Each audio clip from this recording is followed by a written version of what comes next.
Feeling ko ito na yung pinakamagandang helmet na I own. Join us as we unbox our Matchy Head-On Helmet! Woo! Anyway, we bought our Head-On helmets before Christmas pa. So it's our early Christmas gifts for ourselves because we have our new bikes already, yung Triumph Truxton and then Scrambler 1200XE. So, hindi pwedeng walang matchy helmets. Yung mga matchy na motorcycles natin. Deserve mo yan. Deserve mo rin.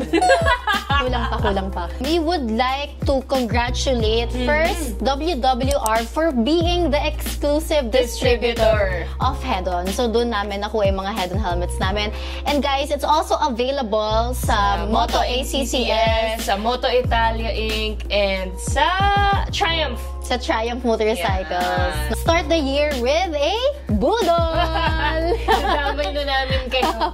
Oo nga. So without further ado, let's unbox our Head-On helmets. So this is the box. As you can see. Box pa lang. Alam Premium yung, na. Yeah, alam yung quality na kagad siya. Ako, I got the Heroin Racer Two-Face. And then Clea got the Heroin Racer Bike Shed Custom Carbon Edition. Yes! Nagpa-carbon lodi si Head-On. So, since nabili na namin to last December, na-unbox na talaga namin to.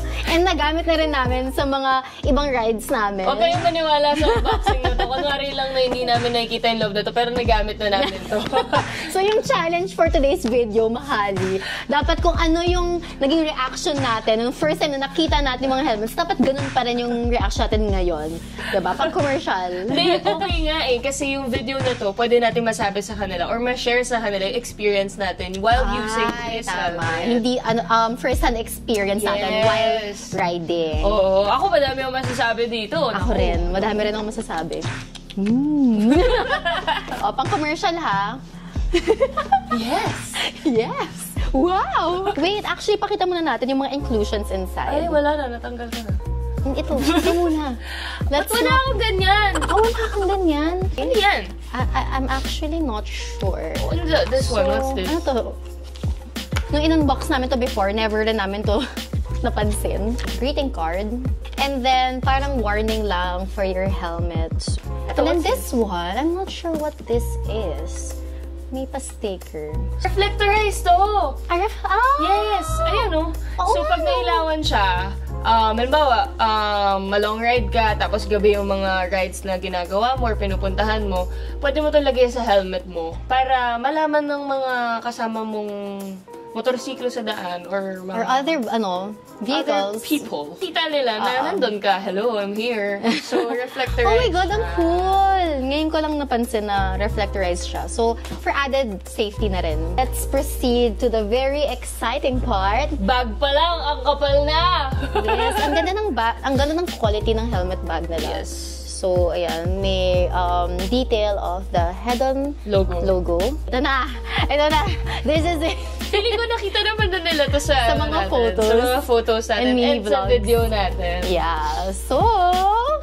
Ten-ten-ten-ten! Ten-ten! Sabay tayo. Go!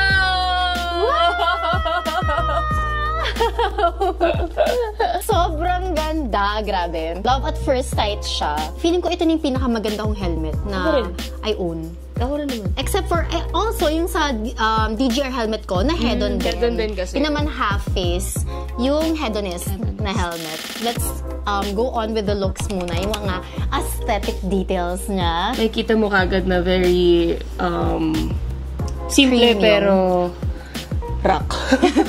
Totoo kasi, hindi siya masyado... Uy, sobrang parati ginagamit yung yung linya na yun. Pero, totoo talaga, pag sinabi mo simple pero rock, parang hindi masyadong loud, hindi masyadong pero alam mo, pag nakita mo siya, maganda siya. Very simple lang siya. Head-turner. Yes. And yung logo niya kasi, gusto ko, kasi nandito lang siya. Wala siya yung sumisigaw na, Head-On ako! Parang gano'n.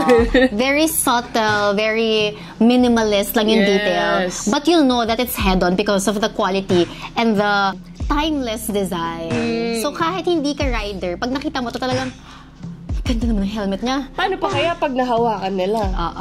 Kasi iba yung feels niya. Iba yung even quality. Yung foam inside, ito, yung cheek pads, sobrang okay siya sa feeling pagka nasa face mo siya. Parang tutulog ako sa memory foam. Ganun talaga yung pakiramdam. So, the design, the aesthetic is there, and also the comfort. But, hon, tell them about why you chose that colorway. Bakit nga ba? Kasi it matches your bike, diba? No! Yes, yung sa Scrambler XE mo, it has a touch of gold. No! There is. Wala! Red, gold, and black siya, hon. Kaya nakita ko. Kaya ako daw pinili to helmet na to kasi daw match siya sa motor ko. That's what I noticed. Kasi nga, may black, may red, and may Teka, gold. papakita ko talaga sa inyo. Actually, pinili ko lang to helmet na to kasi it's carbon. Magaan siya. This is the top of the line Yes. among all the head-on helmets Yes. that are available sa WWR. So, carbon siya, magaan siya, okay siya for long rides. Kasi ako, alam mo naman, nasanay ako sa magagaan na helmet. Mayabang na. Nasanay ako sa magagaan na helmet. Wait! Every time na may nafe-feel ako na helmet na ang bigat, parang feeling ko, pag sinuot ko siya for long rides, masakit siya sa batok. And dagdag pagod siya. So, eto, pinili ko talaga siya kasi carbon siya. Yun yung number 1. Carbon siya. Magaan and okay siya for long rides. Eh, alam mo naman tayo, more on long rides Long talaga rides. tayo. Yes. And speaking of long rides, actually, yung mga ibang riders that would watch our unboxing video, yung una nilang manonotice. Mayroon comms! Huwag niyo kaming i-judge, okay? Don't hate. Bawal i-hate yung ano namin, yung decision namin dito. Kasi nga mga long rides kami, so kailangan talaga namin, sabi nga nila, communication is key. So, kailangan talaga namin. We can't. Mahirap. Tinry namin, yung pauwi kami from Cabanatuan, wala pa kami nun na comms sa helmet namin, na head-on helmet namin. Pero sobrang hirap na hirap kami. Parang ang kalat lang nangyayari sa Kalat amin. ng ride, no? Walang coordination. Oo. Hindi siya organized. Oo. So, yeah. When we rode going to Maliko, nagpakabit na kagad kami ng paktok. Better siya. Yeah, actually, pagbukas natin, may paktok na kagad. May kasama. Saan ka ba? So, pag bumili kayo ng head-on helmet, may kasama May nakasama card ka comms. I think yung mga ibang riders kasi, feeling ko kaya ayaw nila lagyan ng ganito. Kasi it gets in the way of how simple the helmet looks. Mini-maintain nila yung pagka-classic looking ng helmet. Eh, ang tawag dito, modern, classic. Well, yung fork mo, may gold. Yun na lang yun. Yung fork. Ayan. Pero okay lang din kasi, ang lakas ng pagka-gold niya sa harap. So, pag nakita mo siya, ayan. So, pag nakita mo yung motor ko, unang-una mo makikita yung color gold niya na fork sa harapan. O, diba? So, matchy naman with your so, helmet. pag makita mo, ayan, suot ko na yung helmet na yan. Oh! Ganda. Tama Diba? ka. Super bagay. Tama ka. Always, I know. So, ito yung Too Faced. Actually, hindi ito talaga yung first option ko. Iba yung naging first option ko. But, nung nakita ko to, sobrang nagandahan ako kasi I'm really a fan of the color black. Halos lahat talaga ng helmets ko color black kasi gusto ko yung stealth na vibe and it matches your motorcycle OOTDs, hindi ka mahihirapan, ganyan. Sa outfit mo pa lang. Yung sa outfit ko pa lang. And the Thruxton is all black. And then, naisip ko, kung mag-all black ako, kasi ang look na gusto kong i-achieve, all black. Kasi kung all black, diba, parang hindi masyadong pansinin. Hindi ka makikita sa daan. Oo. Kailangan mo kabitan ng reflector, right? Yes.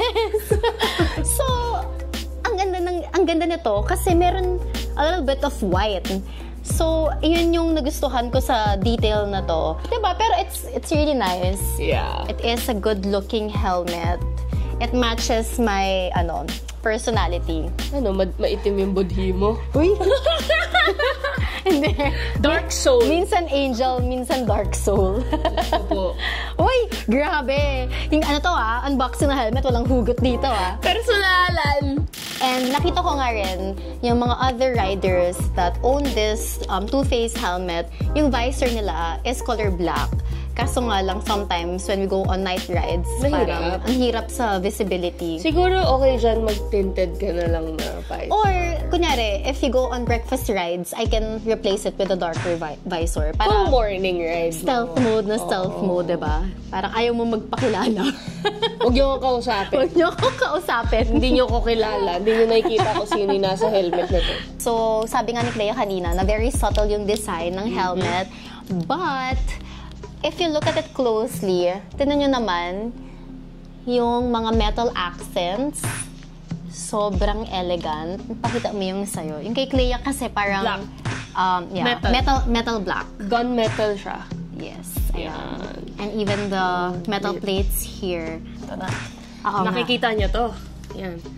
Pag tatanggalin niyo yung visor niyo, di ikot lang yan. Ganun lang siya Kasimple. Oo. So, iikot mo lang siya, and then, yan, tanggal na tong metal na to. So, pwede nyo natanggalin yung visor nyo. And, pag natanggalin yung visor nyo, syempre, ang pangit naman kung ganyan lang yung itsura ng nasa gilid ninyo. Ang pangit naman if may butas na ganyan yung helmet nyo. So, ang kinagandahan nito kasi, hindi mo na kailangan ng special tools para tanggalin yung visor mo. So, it's easier to iikot lang talaga siya. Remove or replace the visor. Actually, guys, we forgot to mention that they also offer different colors of the visor. So, if na-bored na kayo sa itsura ng visor nyo, or if you want to have an accent color, meron pa silang iba-ibang colors. So, it depends on your taste. Ayan. It looks better. Yung naging experience ni Clea, kailangan talaga i-screw in mo siya ng very, very tight. Before ka mag-ride. Oo. Kasi nung nag-ride kami going to Maliko, what happened doon? Tinaas ko yung visor ko, so nag-loose na yung dito niya. So, buti na lang na-feel ko na... Loose na siya! Loose na siya. Kung dilili pa rin. Oo, kung dilili pa rin yun. Tapos, parang... Wala siya! So, tama na muna sa looks. We all know how beautiful this helmet looks. Of course, more than looks, safety talaga yung pinaka-priority. And mahali, dahil version 2.0 na siya, it's already equipped with the ECE 22.06. Tama ba yung pagkasabi ko? Diba? So, mas na siya, mas safe na siya, and nag-undergo na siya sa mga mga testing. Crash test. So, actually, pag nag-upgrade ng standards, mas nagiging mabigat yung helmet, and mas nagiging malaki yung shell. It's usually like that. But in this case, hindi. It's actually lighter daw compared to the version 1. And the shell is also smaller compared to the previous version. Siyempre, pag bibili ka ng helmet, hindi lang naman sa looks ng helmet yung pagbabasihan mo kung ba't mo siya kukunin. Kailangan i-make sure nyo, i-check nyo yung likod kung ano yung certification na meron siya. Para malaman nyo kung worth it ba yung pagbili nyo para malaman nyo kung worth it ba yung pagbili nyo sa helmet na yun. And of course, it's also an investment kasi syempre, it protects your head and it's one of the most important things. Nag-isip ka ba? Pinaka-importante yung ulo natin, syempre. So talagang it should have top-notch protection. Diba? Sabi nga nila, hindi ko alam kung sino nagsabi sa akin na rider, pero na-mention niya sa akin na kung gaano kamahal yung helmet mo, gano'n mo kamahal yung ulo mo. Totoo! So, doon nag-make sense yun. Kaya parang the more na mas medyo pricey or saktong presyo yung bibili mong helmet, just make sure na i-check nyo yung sticker nila sa likod. Usually naman, nasa likod yan or nandito sa side. Ito naman tayo sa comfort niya. Pag sinuot mo siya, you can feel that it has a snug fit already. And it's very comfortable sa head. And yung sa cheek pads niya, yun nga sabi ni Clea, parang memory foam siya. And the cheek pads, guys, it's actually replaceable. So, para mas snug pa yung fit ng helmet sa inyo, they offer different sizes of the cheek pads. So, sa long ride, going to Maliko, na-experience ko dito, sobrang hangin niya sa loob. Yung pagkahangin niya, hindi siya maingay ha. Mahangin siya na in a way na hindi ka pagpapawisan or mahahaggard kapag wala helmet Pag mo. pag nagtanggal ka ng helmet, diba, ang fresh mo pa rin. Yun dapat ang parating goal. Oo. So, mahangin siya sa loob. So, okay yung ventilation niya. Yes, kasi meron ito siya yun. dito tatlo. Yes. Yan. And yan. dito sa ilalim, sa chin nyo, may space pa dyan. May airflow Yun. din dito sa may chin Sa may area. chin area, may space pa dyan. May enough space para pumasok yung hangin. And Ay, dito, oo nga, totoo. dito sa forehead. Sa mga vents. Yeah. So, yung mga pawis dito sa, nawawala. Oo, nawawala. Para kang fairness. nagbo-blower. May sarili kang electric fan sa loob. Di mo na kailangan mag-retouch. Ang ganda talaga. In fairness yun, life-changing yung experience ko with the head-on. Since, grabe nga yung ventilation inside. And yeah, perfect for long rides and perfect for the very, very sunny weather. Hot weather. Lalo na dito sa here in atin, the diba? Philippines. Tropical weather tayo. So, Yes. perfect tong helmet na to. Yes. Yeah. Yung visor niya, itong area na to, yung vision mo mismo, hindi ka bitin. Kasi diba yung mga helmet na hanggang dito lang yung vision mo. Yung kanya, halos kita mo lahat, halos 180. 180 degrees yung nakikita mo. Wide yung yung Yes. vision mo dito. So, mas safe din siya kasi wala kang mga blind spots. Speaking of comfort, sabi mo nga, it doesn't cause strain on your batok. Sa batok. Diba? And, speaking of yung muscle strain sa batok, tayo kasi, mga bikes natin ngayon, it doesn't have yung mga windshield. Salo talaga natin lahat yung hangin. So, surprisingly, dahil it's really lightweight, kahit na yung wind drag natin, hindi siya yung masakit nga talaga sa Hindi siya yung sa lumalaban. neck. I want to add rin pala na yung sizing nito is a bit different from the usual sizes of our helmets kasi for the longest time, size small ako, 55 to 56 cm, but with my head-on helmet, one size up ako, so I got the medium. And mas okay yung fit niya compared sa small. Kasi yung small parang masakit na dito Masakit na sa head. ulo. It's really uncomfortable. And si Clea Sa also. akin, large ang usual size ko sa helmets, pero kinuha ko XL. If you're planning to buy a head-on helmet, make sure that you have to fit it first. One size up, One usually. one size up. Pero yes, visit their stores na rin. Yung WWR, Moto ACCS, Moto Italia, and then yung Triumph Philippines para talagang Ma-check ma-fit nyo. nyo, Ma-fit nyo. ma-check nyo, yeah. Yan. yes. So, nasabi na natin lahat ng mga qualities and experience natin with head-on helmets. So, usually nakikita nyo kami naka-adventure outfits, adventure helmets, adventure looking. This time, mas makikita nyo yung retro classic side namin ni Catrice with head-on helmets and our triumphs. So we're really excited to share more of our adventures together with our head-on helmets and yung Thruxton.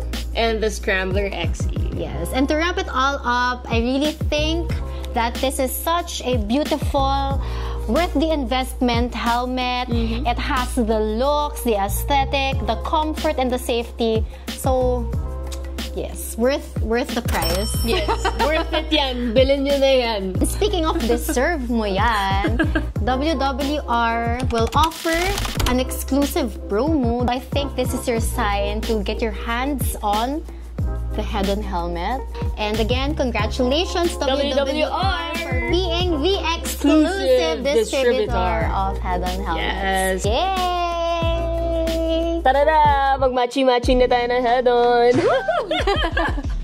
Bye!